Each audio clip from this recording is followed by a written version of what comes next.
So until now, we have really seen three components of the mitzvah of marriage. There is the mitzvah of marriage itself. We've already seen there is an independent mitzvah to get married, even if a person is unable to have children. Then there is the mitzvah of prurvu, to have a boy and a girl. And then there is thirdly the mitzvah of shevet, which is beyond a boy and a girl to continue to have children. We explained whether there's a limit to this and women's involvement in this mitzvah as well.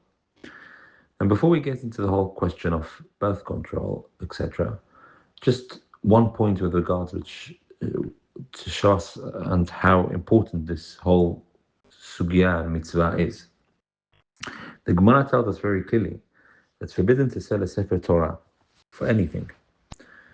Once a person owns a Sefer Torah, it cannot be sold. And the Gemara goes on even to say that if a person does sell a Sefer Torah, he won't have any blessing from the money procured from that sale. The Shulchan Aruch rules even to sell Sefer Torah, to buy tefillin or to buy mizvot. The person doesn't have tefillin, but he's got Sefer Torah. He used to be wealthy, he had his own Sefer Torah. Now he doesn't have money to buy tefillin. He still cannot sell a Sefer Torah in order to buy tefillin or mezuzot. There are two exceptions to this rule. Two possibilities when a person is allowed to sell a Sefer Torah. One of them is in order to study Torah.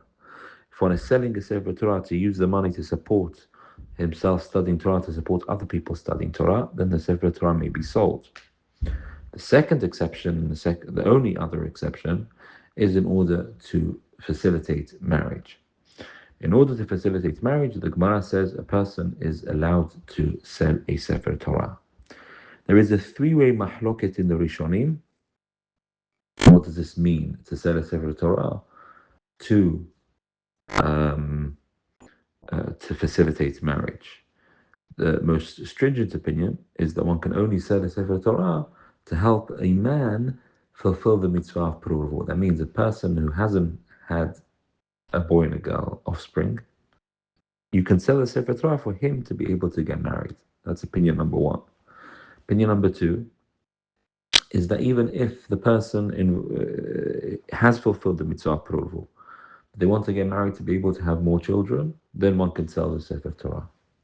And the third opinion is even if the person getting married is someone who is unable to have children, either he's old or he's simply not possible for him to have children, or the woman he's marrying is not possible to give birth, even in such a case, because of the independent mitzvah of being in a union, of being married, one can still sell a Sefer Torah.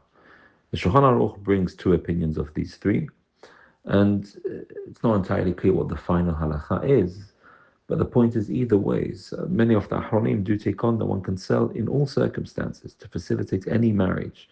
One can sell a Sefer Torah. And the point is, we see from all of this the importance of this mitzvah, whether it's marriage, whether it's the mitzvah of shevet, or whether the mitzvah of prurvu.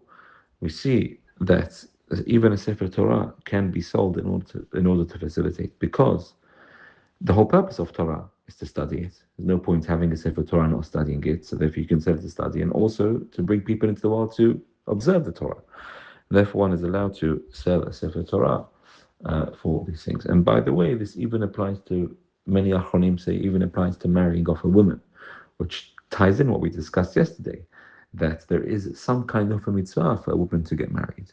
And so in conclusion, we see from all of this the significance of a person being married, fulfilling mitzvah prurvu, fulfilling the mitzvah of shevet.